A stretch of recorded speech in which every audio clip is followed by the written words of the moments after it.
ஆண்டவருக்குள் பிரியமான சகோதர சகோதரிகளே, ஆண்டவருடைய பிரசன்னத்திலே உங்கள் ஒவ்வொருவரையும் சந்திப்பதில் பெரும் மகிழ்ச்சி அடைகிறோம். Price the Lord.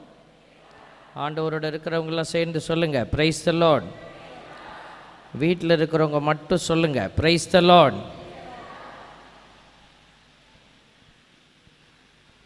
எங்கே இருக்கிறீங்க இப்போ? வீட்லேயே? ஆமாம் சாமி, ஆண்டவருடைய வீடு தான் என் வீடு, அப்படி தானே சொன்னீங்க? நல்லா இருக்கே.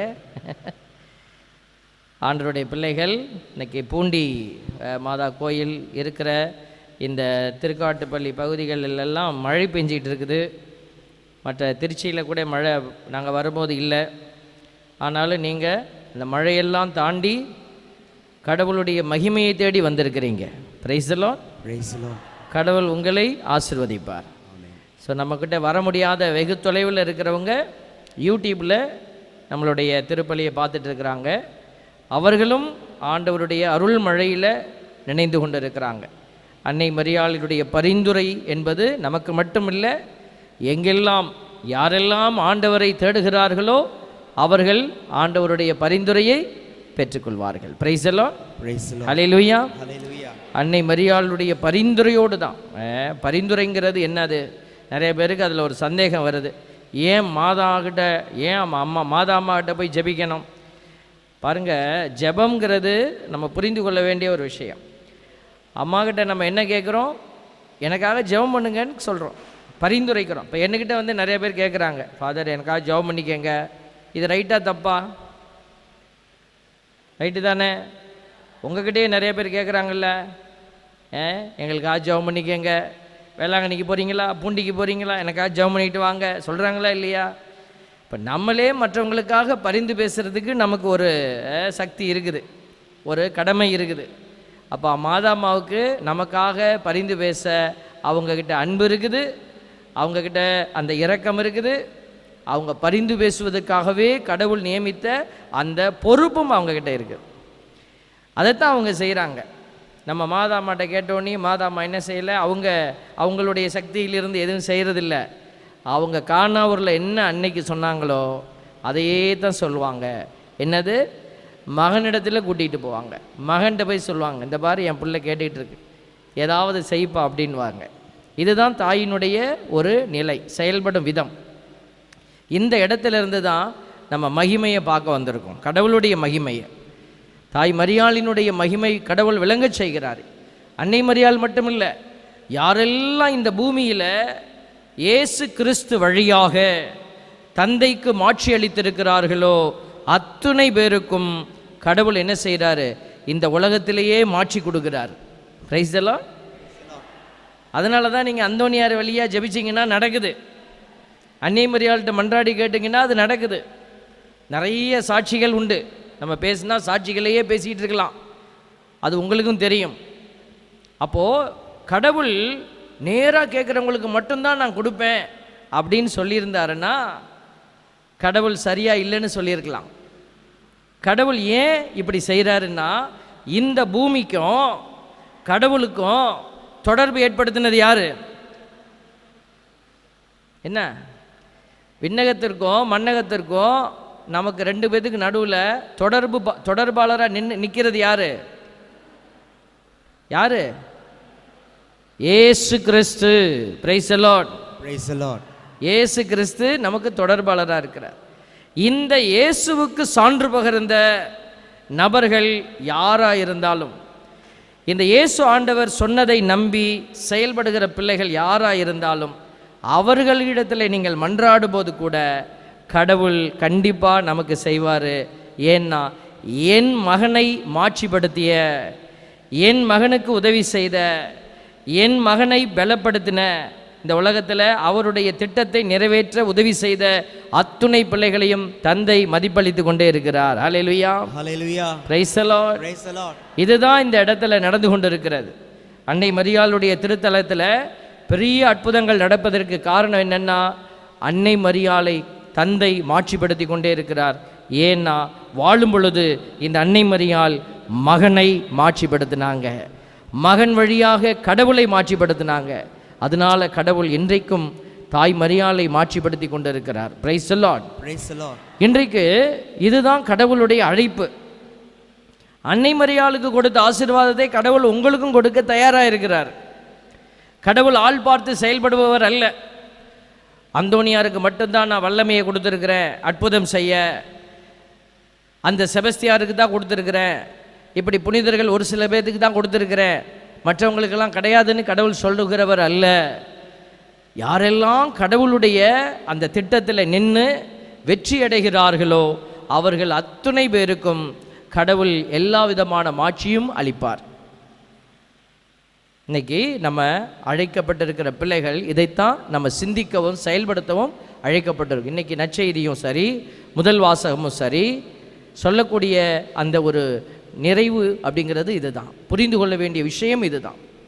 இப்போ நான் உங்ககிட்ட ஒரு கேள்வி கேட்குறேன், கேட்கலாமா? கேளு சாமி, பொதுவாக கேளு, தனியாக மட்டும் கேட்டுறப்படாது. இப்போ தனியாக உங்ககிட்ட வந்து ஒரு கேள்வி கேட்குறோம், நீங்கள் சீடரா பக்தரா? கொஞ்சம் பேர் சொல்லிட்டாங்க, சீடர்னு சொல்கிறீங்க, மற்றவங்கெல்லாம் அப்போ தான் யோசிக்கிறீங்க, என்ன கன்றாவி தெரியலையே, சீடனா பக்தனா? இப்போ நீங்கள் சில பேர் சொல்லிட்டீங்க, உண்மையாக மனசுக்குள்ளே சொல்லி பாருங்கள், சீடன் என்பவன் யார், பக்தன் என்பவன் யார்? நான் அடிக்கடி இதை சொல்லிக்கிட்டே இருப்பேன், என்னுடைய பிரசங்கத்திலெல்லாம் நான் இதை சொல்லுவேன், எங்கேயாவது யாராவது கேட்கணும். மற்ற மதங்கள் சீடர்களை, இது பக்தர்களை நிறைய அழைக்குது, அவங்களாம் பக்த கோடிகள். பக்தர்கள் எவ்வளோ பேர் இருப்பாங்க? கோடிக்கணக்கில் இருப்பாங்க. சீடர்கள் எத்தனை பேர் தான் இருப்பாங்க? கையை விட்டு என்ற அளவு தான் இருப்பாங்க. அப்போ நம்ம கிறிஸ்தவ வாழ்க்கையில் நம்ம கடவுள் நம்மக்கிட்ட என்ன எதிர்பார்க்கிறாருன்னா, நம்மளுடைய அந்த வாழ்க்கை என்பது ஒரு பக்த நிலையில் ஆரம்பிக்கலாம், ஆனால் எங்கே போகணும்? அது சீட நிலைக்கு போகணும். இதுதான் கடவுள் விரும்புகிற. புரிஞ்சுதா நான் சொன்னது? புரிஞ்சுதுங்களா? பக்த நிலையிலிருந்து நம்ம எதை நோக்கி ட்ராவல் பண்ணுறோம், பயணிக்கிறோம்? சீட நிலைக்கு பயணிக்கிறோம். இப்போ பக்த நிலைன்னா என்ன? கோயிலுக்கு வந்து நம்ம போய் ஒரு 10 ரூபாய்க்கு 20 ரூபாய்க்கு மெழுகுதிரியை வாங்கி சாமிக்கு முன்னாடி வச்சு கொடுத்துட்டு 10 ரூபா உண்டியலில் போட்டுட்டு ஹோட்டலுக்கு போனால் ஆர்டர் பண்ணுவோம் இல்லையா? தோசை ஒரு 2 தோசை போடியா, மசால் தோசை, பூரி 2 அப்படின்னு ஆர்டர் பண்ணுவோம்ல. அதே மாதிரி கோயிலுக்கு வந்து என் பிள்ளைக்கு ஒரு மாப்பிள்ளையை போட்டுரு, என் பையனுக்கு ஒரு பொண்ணை போட்டுரு, எனக்கு ஒரு வீடு வேணும், வீட்டை போட்டு விட்ருங்க ஆண்டவரே, என் வீடு ஒழுகுற மாதிரி இருக்குது, அதை போட்டு விட்ருங்க, இடுப்பு வலிக்கிற மாதிரி இருக்குது, அந்த இடுப்பு வலியை சரி பண்ணி விட்ருங்க. இதெல்லாம் கேட்குறது யார்? பக்தன். அதுக்காக கேட்கக்கூடாதா சாமின்னு கேட்காதீங்க, கேட்கலாம். இந்த பக்தர்கள் எப்போதுமே எப்படி இருப்பாங்க? தான் என்ன விரும்புகிறோமோ அதை கொடுப்பாங்க. மெழுகுதிரியை கொடுப்பாங்க, பூவை போடுவாங்க, இங்கே எது தேவை அதை பற்றியெல்லாம் கவலைப்பட மாட்டாங்க. நான் கொடுக்க விரும்புகிறேன் இதுதான் அப்படின்னு சொல்லி அவர்கள் விரும்புவதை கொடுத்துட்டு பெட்டிஷனை அள்ளி போட்டுட்டு கையை வைத்துட்டு போயிடுவாங்க. அவங்க வாழ்க்கையை அடுத்த நிலைக்கு போகாது. எப்போவுமே ஆரம்பித்ததுலே இருந்து அவங்க வயதாகி போய் நிற்கிற வரைக்குமே அப்படியே தான் இருப்பாங்க. நம்ம என்ன தான் பிரசங்கம் வச்சாலும் அவங்களுக்கு புரியாது. சப்போஸ் அவங்க வீட்டில் கஷ்டம் வருதுன்னு வச்சுக்கோங்க, துன்பம் வந்துருச்சு, என்ன செய்வாங்க? உடனே பக்கத்தில் இருக்கிறவங்க சொல்லுவாங்க, என்னையா உன்னைய இப்படி புரட்டி புரட்டி போடுதியா, நீயும் இப்படியே இருக்கிற, நீ போய் உடுக்க அடிச்சிட்டு வா. எங்கே போயிடுவாங்க? உடுக்க அடிக்க. ஏன்னா நம்ம சாமியாருக்கெல்லாம் மீசை இல்லை, அவங்கெல்லாம் மீசை வச்சுட்டு உடுக்க சொல்லுவாங்க. அதனால் நம்மக்கிட்ட வரதில்லை. இந்த சாமியார்கிட்ட போனால் ஒன்றும் அப்படி ஒன்றும் சக்தியாக பேசுகிறதில்ல.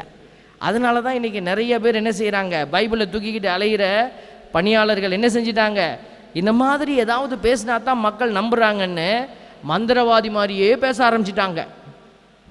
Price the Lord. ஆமாம், இதை தான் நம்புகிறாங்க. உண்மையை சொல்லுகிற போது நம்புறதுக்கு கொஞ்சம் கஷ்டமாக இருக்குது. அப்போ பாருங்கள், தன்னை அவங்க துன்பத்திலிருந்து விடுவித்துக்கிறதுக்கு எங்கேயாவது போய் கயிறை கட்டிக்கிறது, கையில் கயிறை கட்டிக்கிறது. கேட்டால் ஆரோக்கியமாதா கயிறு, அந்தோனியார் கயிறு, இப்படி எதையாவது சொல்கிறது. ஒருத்தன் அந்த இயேசுநாதர் நம்ம அந்த இதுக்கு பெரிய வெள்ளிக்கெல்லாம் பாடம் எடுப்போம் இல்லையா, ஏசுநாதர் இறந்த உடல், அதை ஒருத்தன் அளந்துக்கிட்டு இருக்கிறான், கயிறை போட்டு அளக்குறான். என்னடா பண்ணிக்கிட்டு இருக்கிற அப்படின்னு. இதை அளந்து கட்டிக்கிட்டா ஆபத்தெல்லாம் போயிடுமா அப்படின்னு. யார் சொல்லி கொடுத்தா? திருச்சபையில் எங்கேயாவது இதை சொல்லி கொடுத்தாங்களா அவங்களுக்கு? இல்லையே. ஆண்டவருடைய வார்த்தை என்ன சொல்லுதுன்னு நம்ம பார்க்கணும். எங்கேயாவது பைபிளில் சொல்லியிருக்குதா? நீ அரை முளை கயிறு எடுத்து நீனு காலில் கட்டி, நிறைய பேர் காலில் கயிறு கட்டியிருக்கிறாங்க. இப்போலாம் ஒத்த காலில் கயிறு கட்டிக்கிட்டு அலையுது பிள்ளைங்க. கேட்டால் நம்மக்கிட்ட அது ஸ்டைலுன்னு சொல்கிறாங்க. பாருங்கள், கிறுக்கன் மாதிரி கட்டிக்கிட்டு நீ ஸ்டைலுன்னு சொல்லிக்கலாம். அது எனக்கு தெரியணும். நான் பார்க்கும்போது என்ன ஸ்டைலாக இருக்குது அப்படின்னு நான் சொல்லணும், மற்றவங்க சொல்லணும். நீனே கட்டிக்கிட்டு நீயே ஸ்டைலுன்னு சொல்லக்கூடாது. காலில் கயிறு. ஒரு இடத்துல நாங்கள் ஒருத்தருக்கு ஜெபிக்க போனேன். அப்போது நான் டேபிளுக்கு அங்கிட்ட அவர் உட்கார்ந்துருக்கிறாரு. இப்போ இதெல்லாம் ஏன் தவறுன்னு நாங்கள் சொல்கிறோம் பாருங்களேன். உணர்த்தப்பட்டதுனால சொல்கிறோம். இல்லாட்டினா நீ எங்கே கயிறு கட்டியிருந்தா எங்களுக்கு என்ன? கயிறு கட்டுறது ஒரு பெரிய விஷயமா சாமி? அது ஒரு பெரிய விஷயம் இல்லை. உன்னுடைய விசுவாசத்தில் ஒரு பெரிய ஓட்டை இருக்குன்னு அது காட்டி கொடுத்துடும். அவங்க பாருங்கள், அங்கிட்டு உட்கார்ந்துருக்கிறாரு. அவருக்கு காலில் புண்ணு ஆறவே இல்லை. வீட்டுக்காரமாக அமுச்சு விட்ருக்காங்க, போய் ஜெபம் பண்ணிவிட்டு ஆல்பர்ட் சாமிக்கிட்ட. நான் உட்காந்து கேட்குறேன், இப்படி பண்ணினீங்களா, மந்திரம் போட்டிங்களா, தாயத்தை வச்சுருக்கீங்களா, கயிறு கட்டியிருக்கிறியா? இல்லை சாமி, அதெல்லாம் ஒன்றும் செய்யலை. உண்மையாக சொல்லுங்கள், ஏதாவது பொய் சொல்லக்கூடாது, உண்மையாக சொல்லுங்கள், நான் ஒன்றும் உங்களை அடிக்க போகிறதில்ல, அதெல்லாம் இருந்தால் தவறு அப்படின்னு சொல்கிறேன். இல்லை சாமி, அப்படியெல்லாம் ஒன்றுமே செய்யலை. சரி, ஒரு அரை மணி நேரம் அவர்கிட்ட பேசியாச்சு. ஜெபிக்கலான்னு போய் நிற்கிறோம். ஜெபிக்கலான்னு போய் நிற்கும் போது ஆண்டவர் சொல்கிறாரு, அவர் காலை பாருங்கிறார். என்கிட்ட சொல்கிறாரு, காலை பாரு. நான் ஏதோ புண்ணை தான் பார்க்க சொல்கிறாரு. ஏன்னா காலில் தானே அவருக்கு புண்ணை தான் பார்க்க சொல்கிறார் போல இருக்கு அப்படின்ட்டு, எங்கே அந்த புண்ணை காட்டுங்க என்ன. நான் புண்ணை காட்டுங்கன்னு தானே சொன்னேன். உடனே அவர் என்ன செய்தார், அந்த லுங்கியை அப்படி தூக்குனார் பாருங்க. அவர் காலில் ஒரு பெரிய கயிறு கட்டியிருக்கிறார். கடவுள் இப்போ எதை காட்டினார்? புண்ணை காட்டினாரா, கயிறை காட்டினாரா? கயிறை தான் காட்டுறாரு. நீ கேட்ட, அவன் இல்லைன்னா அங்கே பாரு கட்டியிருக்கான். இப்போ கேட்டேன், என்ன இப்படி கட்டியிருக்கீங்க? நான் கேட்டேனே உங்ககிட்ட அப்படின்னப்போ, இல்லை ஓட்டுக்காரமாக தான் கட்டி விட்டுட்டாங்க. யார் வேணாலும் சொல்லலாம், ஆனால் கட்டுறது யார்? நீனு. இன்றைக்கி பாருங்கள், எனக்கு கயிறு கட்டுறது பிரச்சனை இல்லை, தாயத்தை வச்சுக்கிறது எனக்கு பிரச்சனை இல்லை. ஆனால் அது உன்னை நிலைகுலைய செய்திருக்கிறது. உன்னுடைய வாழ்க்கை நிலைகுலைந்து போயிருக்கிறது. கடவுளுடைய வார்த்தையை நம்பாமல் நீ ஏதோ அழிவுக்குரிய ஒரு காரியத்தை நம்பி இருக்கிற அப்படிங்கிறத, உள்ளத்தில் என்ன இருக்குங்கிறத உன்னுடைய செயல் வெளிப்படுத்தி இருக்குது.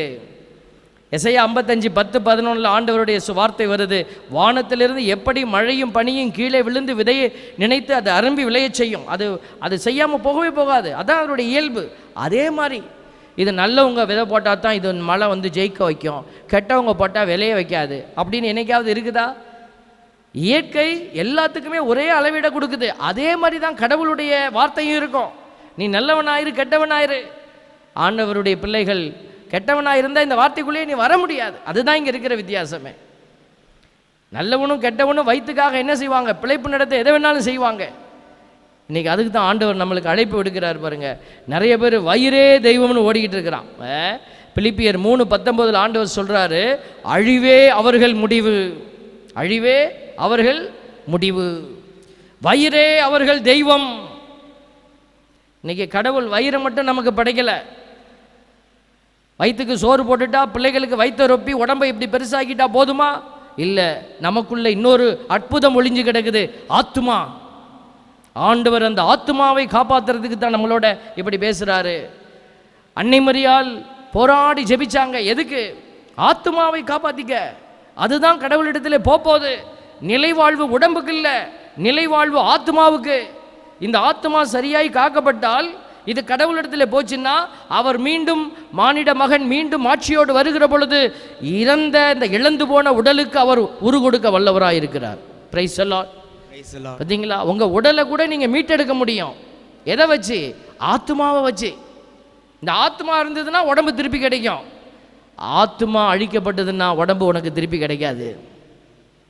உடம்பை வச்சு ஆத்மாவை காப்பாற்றிக்கணும் நீ. அதுக்கு தான் ஆண்டவர் சொல்லி கொடுக்குறார். அதுக்கு தான் இந்த உடம்பை கொடுத்துருக்கிறார். அதான் சொல்கிறார் பாருங்க, மானக்கேடே அவர்கள் பெருமை. இன்றைக்கி நிறைய பேர் பெருமையாக வாழ்ந்துக்கிட்டு இருக்கிறோம். நல்ல உடை, நல்ல ஒரு வாழ்க்கை முறை நமக்கு உலகத்தின் பார்வையில் பந்தா பெருமையாக இருக்குது. பெரிய வீடு, பல ஏக்கரில் சொத்து, பணம், பேங்கில் அவ்வளோ பேலன்ஸு, சாப்பாட்டுக்கு பஞ்சம் இல்லை. பாருங்கள், நிறைவாக இருக்கிறோம் நினைக்கிறோம். மானக்கேடே அவர்கள் பெருமை. இந்த பெருமையெல்லாம் கடவுளுக்கு முன்னாடி உண்மையான பெருமையா? யோசித்து பாரு. உன் பெருமையெல்லாம் வச்சுக்கிட்டு நீ என்ன செய்யாத, இதுதான் எல்லாமே சரின்னு சொல்லிட்டு இருக்காத. ஆண்டவருடைய வார்த்தை நமக்கு சொல்லுகிறது, அவர்கள் எண்ணுவதெல்லாம் மண்ணுலகை சார்ந்தவை பற்றியே. அதனால தான் இன்றைக்கி அன்னை மரியாளை நம் கண்முன் திருச்சபை வச்சிருக்குன்னா அதுக்கு ஒரே காரணம், இந்த தாய் வாழ்ந்த பொழுது இந்த ஏக்கரை வாங்கலாமா, அந்த நிலத்தை வாங்கலாமா, இதோ பையன்ட்ட சொல்லி எப்பா ஒரு அமௌண்ட்டை போட்டு விடுப்பா, ஒரு அமௌண்ட்டை கொடு, உன் பேரில் ஒரு நிலத்தை வாங்கி ஒரு வீட்டை நம்ம கட்டி வைப்போம், நாளைக்கு உனக்கு யூஸ் ஆகும். மரியாள் அப்படி எதுவுமே யோசிக்கலையே. சிலுவைக்கு அடியில் அவர்கள் எல்லாவற்றையும் இழந்தல்லவா நின்னார்கள். இதுதானே பிள்ளைகளே வார்த்தை. இன்னைக்கு வார்த்தையான ஆண்டவர் நமக்கு சொல்லுகிற இந்த செய்தி இதுதான். சீடத்துவ நிலைக்குள்ளே கடந்து போங்க, கடந்து போங்கன்னு சொல்கிறோமே, அந்த கடந்து போவதனுடைய அடையாளங்கள் இங்கே தான் இருக்குது. சீடனாக இருக்கிறவன் யார் அப்படின்னா, கடவுளுக்கு என்ன பிடிக்கும் அப்படின்னு தேடுவான். கடவுளுக்கு என்ன கொடுக்கலாம், அவருக்கு என்ன தேவை என்பதை அவன் ஆண்டவர்கிட்ட கேட்பான். ஆண்டவரே உங்களுக்கு என்ன தேவை? நான் எல்லாத்தையும் கொடுக்க தயாராக இருக்கிறேன். அன்னை மரியாள் எல்லாத்தையும் கொடுக்க தயாராக இருந்தாங்க. ஆனால் ஆண்டவரே உங்களுக்கு என்ன வேணும்? என் உசுரை நான் கொடுக்க வாய்ப்போ கொடுத்துருப்பாங்க. ஆனால் ஆண்டவர் உன் உசுரை கொடுன்னு கேட்கல. ஆண்டவர் கேட்டது எதை? உன்னுடைய கர்ப்பத்தை கொடுக்கணும், உன்னுடைய மானத்தை நீ கொடுக்கணும். அந்த யூதர்கள் வாழ்ந்த சமூகத்தில் இப்படி ஒரு பெண் திருமணத்திற்கு பின்னாடி மானம் இழந்து போய் வந்து நின்றால் கல்லால் எறிந்து கொல்லப்பட வேண்டும். பாருங்க எவ்வளோ பெரிய ஆபத்து. அன்னை மரியாள் எல்லாவற்றையும் அறிந்து தான் ஆமேன் என்று சொன்னாங்க. இதுதான் சீடத்துவ நிலை.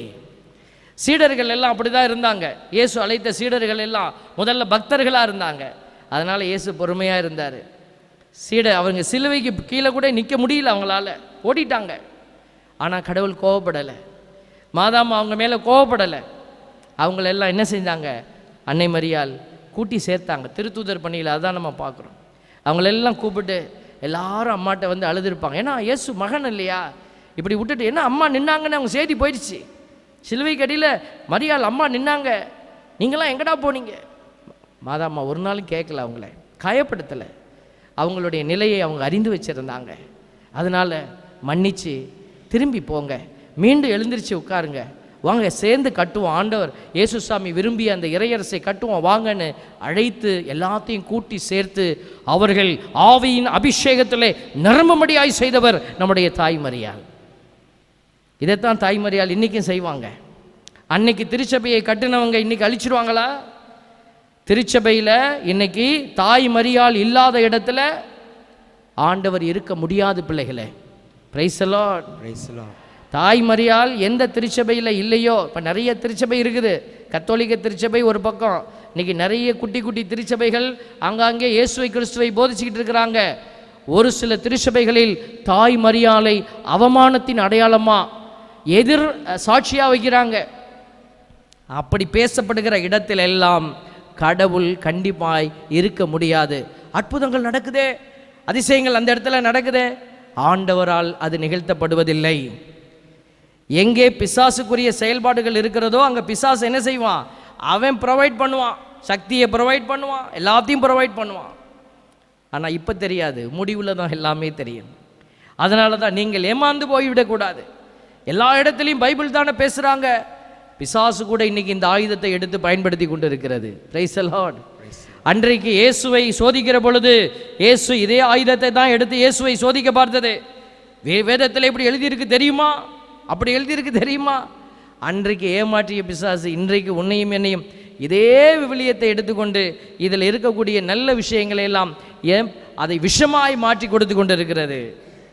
அதனால தான் ஆண்டவர் இன்னைக்கு சீடனாய் இருந்து உண்மையை அறிந்து கொள்ள ஆண்டவர் உங்களை இருகரம் விரித்து அழைக்கிறார். பிரைஸ் தி லார்ட், ஹல்லேலூயா, ஹல்லேலூயா. ஆண்டவருடைய பிள்ளைகள் உண்மையை அறிந்து கொள்ளணும். ஆண்டவரே, நம்பி வந்த மனிதருக்கெல்லாம் நன்மைகள் ஏராளம். ஒரு பாட்டு ஒன்று இருக்குது, இந்த பாட்டை இப்போ நம்ம பாட போகிறோம். இப்போ நம்பி வரோம்னா என்ன நம்பி வரோம்? ஆண்டவர் சொன்னால் போதும், அவர் செய்வார், நான் நம்பி இருப்பேன். யோபு அப்படி தான் உட்கார்ந்துருந்தார், எல்லாத்தையும் இழந்துட்டாருங்க.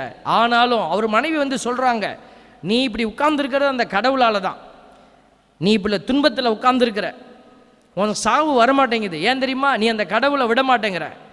நீ சபிச்சிட்டு செத்துப்போ. பார்த்தீங்களா? சபிச்சின்னா போதும், அந்த கடவுளை இல்லைன்னு சபிச்சிட்டா போதும், நீ செத்துருவேன். அவர் என்ன செய்கிறாரு? இல்லை, அவருடைய கஷ்டத்தை நினைச்சு புலம்புறாரு. ஆனால் கடவுளை நினைத்து அவர் புலம்பலை, கடவுளை அவர் சபிக்கலை. என் அன்புக்குரிய பிள்ளைகளே, 10 கட்டளைகளுடைய முதல் கட்டளை, சீடனுக்கு கொடுக்கப்பட்ட கட்டளை, உனக்கு கடவுளாக இருப்பவர் ஒருவர் தான், உனக்கு கர்த்தாவான சர்வேஸ்வரன் நாமே, நம்மை தவிர வேறு தெய்வங்கள் உனக்கு இருக்கக்கூடாது. யோசிச்சு பாருங்களேன். இப்போ இந்த கட்டளையில் நீங்கள் உறுதியாய் நின்னா நீ சீடனாக இருக்கிறீங்க, சீடத்தையாக இருக்கிறீங்க. இதைத்தான் இன்னைக்கு கடவுள் நமக்கு கேட்டுக்கொண்டே இருக்கிறார். ஆண்டவர் நற்செய்தியில் கூட பாருங்க, ஆண்டவர் நிறைய இடத்துல சொல்கிறாரு. கொரிந்தியருக்கு எழுதப்பட்ட திருமுகம் 4:4 ஆண்டவர் சொல்கிற இறை வார்த்தையை, பவுலடியார் சொல்கிற வார்த்தையை நம்ம மனசில் வைக்கணும். இவ்வுலகின் தெய்வம் நம்பிக்கை கொண்டிராதோரின் அறிவு கண்களை குருடாக்கி விட்டது. இதில் என்ன ஒரு விஷயம்னா, இந்த அறிவு, இந்த நம்பிக்கை கொண்டிராத அறிவு கண்களை குருடாகி கிடக்கிறாங்கல்ல, அவங்கெல்லாம் கோயிலுக்கு வருவாங்க, பூசை பார்ப்பாங்க, பக்தியாக இருப்பாங்க. ஆனால் ஆண்டவருடைய வார்த்தையை கேட்க முடியாது. ஆண்டவர் என்ன சொல்கிறாருன்னு அவங்க அலசி ஆராய முடியாது. அவருக்கு என்ன விருப்பம் என்கிட்ட, இந்த கேள்வி கேட்கவே மாட்டாங்க. இவங்க தான் கண்கள் குருடாக்கப்பட்ட நிலையில் இருக்கிறவங்க. இங்கே வந்திருக்கிற நீங்கள் இந்த நிலையிலிருந்து மாறணும்னா ஆண்டவருடைய வார்த்தை சொல்லுது பாருங்க, அவர்கள் கடவுளின் சாயலாய் விளங்கும் கிறிஸ்துவின் மாட்சி பொருந்திய நற்செய்தி ஒளியை காண முடிவதில்லை. பார்த்தீங்களா? இதுதான் சீடனினுடைய முதல் படிநிலை. நம்ம நற்செய்தி ஒளியை பார்க்கணும், ஆண்டவர் என்ன எனக்கு சொல்கிறாரு இதை உணரணும். இதுதான் சீடனினுடைய முதல் நிலை. நான் என்ன கொடுக்குவேன், ஏதாவது கொண்டு போய் கொடுத்துட்டு வந்துடுவேன், இல்லை, அவர் என்ன கேட்குறாரு. சீடர்கள் அப்படித்தான், அவர்கள் விரும்பியதை கொடுத்துட்டு இருந்தாங்க. ஆண்டவர் பொறுமையோடு இருந்தார். ஆவியானவர் அவர்களுக்கு அருளப்பட்ட பின் அவர்கள் ஆண்டவரிடத்தில் கேட்டாங்க, நாங்கள் என்ன கொடுக்கணும் ஆண்டவரே? ஆண்டவர் உங்களை எல்லா பக்கமும் அனுப்புகிறேன், நீங்கள் போய் செய்யுங்க, வேலை செய்யுங்கன்னு சொல்லி அவர்கள் உயிரை கொடுக்க நேரம் வந்த பொழுது அவர்களுடைய நம்பிக்கை அடையாளமாய் உயிரை கொடுத்தார்கள். Price the Lord. நம்பி வந்த மனிதருக்கெல்லாம் நன்மைகள் ஏராளம். நம்பி வந்த பிள்ளை நீங்கள், உங்களை நன்மைகளால் நிரப்புவார். நீங்கள் ஆண்டவர் விரும்பும் விதமான நம்பிக்கையாளராக இருக்கணும். இந்த நேரம் ஜெபிப்போமா? ஆண்டவரே, என்னை உம்முடைய நம்பிக்கையில் நீங்கள் ஆசீர்வாதமாக வைத்து வழிநடத்துங்கப்பா. ஒப்பு கொடுத்து ஜெபிப்போம். நம்பி வந்த மனிதர்க்கெல்லாம் நன்மைகள் ஏராளம். நம்பி வந்த மனிதர்க்கெல்லாம் நன்மைகள் ஏராளம். நம்புகிறேன் நம்பத்தக்க தகப்பனே, நம்புகிறேன் நம்பத்தக்க தகப்பனே.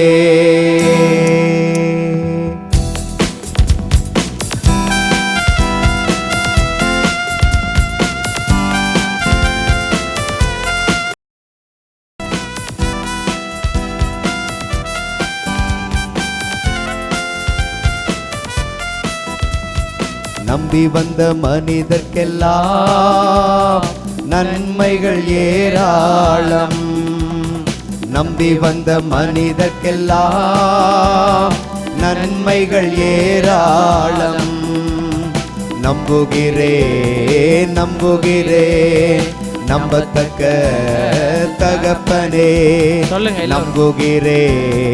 நம்புகிறேன் நம்பத்தக்க தகப்பனே. நம்பி வந்த மனிதர்க்கெல்லாம் நன்மைகள் ஏராளம். நம்பி வந்த மனிதர்க்கெல்லாம் நன்மைகள் ஏராளம்.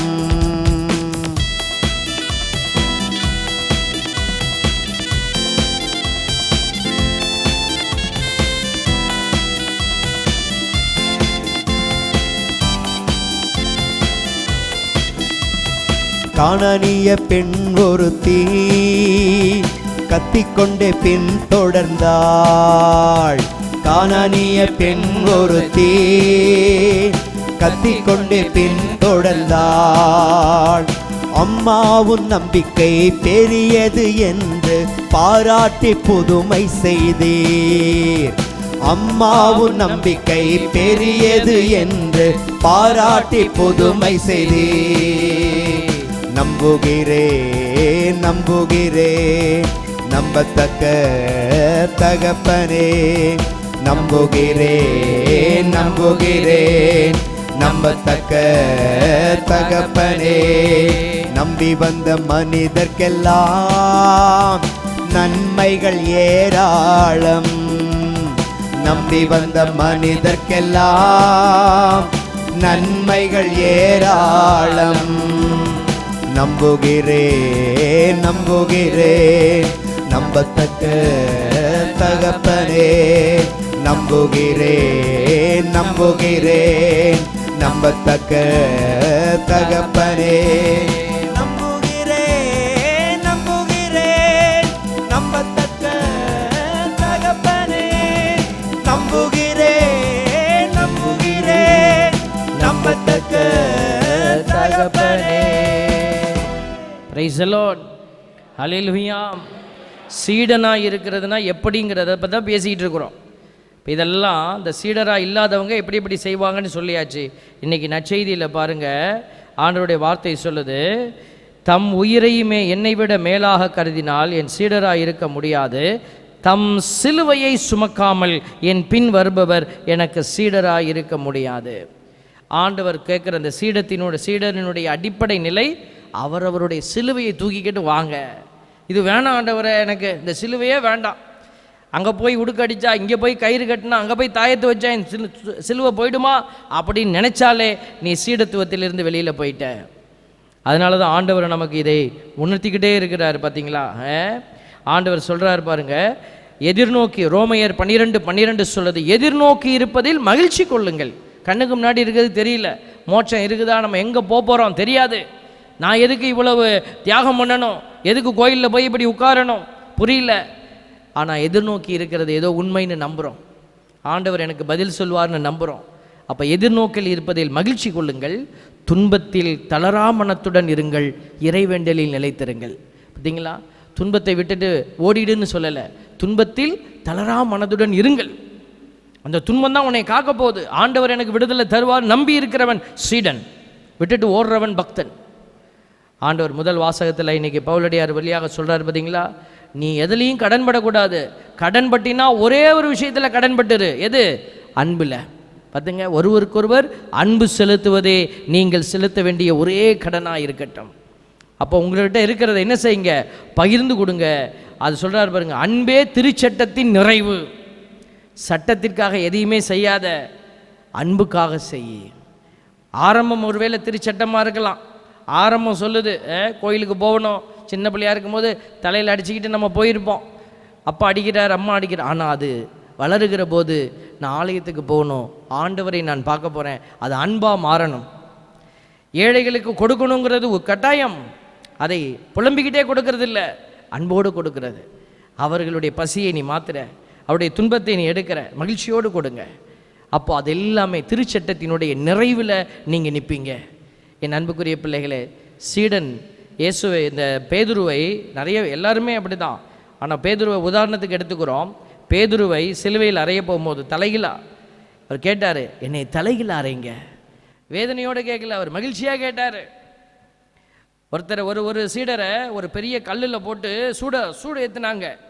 அவர் சொன்னாராம் சிரிச்சுக்கிட்ட, ஒரு பக்கம் வெந்திரிச்சிங்க, இன்னொரு பக்கம் திருப்பி போடுங்க, ரெண்டாவது பக்கம் வேவட்டும்னாராம். பிரைஸ் எல்லாம். இதுதான் சீடனினுடைய நிலை.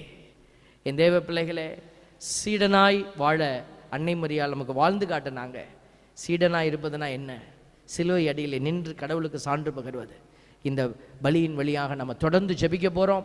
இதை தொடர்ந்து ஒரு சிறப்பு பவனி இருக்கிறது. அந்த பவனியிலும் ஆண்டவர் உங்களை நிறைவாக ஆசீர்வதிக்க போகிறாரு. தொடர்ந்து இரவு ஜெபம் 8-9 மணியிலிருந்து 11:30 மணி வரைக்கும் ஆண்டவர் இந்த இடத்துல துதிச்சு மகிமைப்படுத்த போகிறோம். இந்த சிறப்பு நாளில் நீங்கள் செய்யக்கூடிய எல்லா காரியமும் சீடனாக இருப்பதற்குரிய பலத்தையும் ஒரு வலிமையையும் அது தரக்கூடியதாக இருக்கிறது. ஆகவே இந்த பலிப்பொருள்களை இப்பொழுது குருவானவர் ஒப்பு கொடுத்து ஜெபிக்க போகிற வேளையில் உங்களையும் நீங்கள் சும்மா உங்களுக்கே கேட்கக்கூடாது. எது உயர்ந்தது, ஆண்டவருக்கு சான்று பகர எது உங்ககிட்ட இருந்தால் நல்லாயிருக்கும் அதை கேளுங்க. கண்டிப்பாக அந்த சீடத்துவத்தினுடைய அடையாளமாய் நீங்கள் கேட்குற காரியத்தை கடவுள் இந்த நாளில் உங்களுக்கு கொடுத்து உங்களை சாட்சியாய் ஆண்டவர் எழுப்புவார்.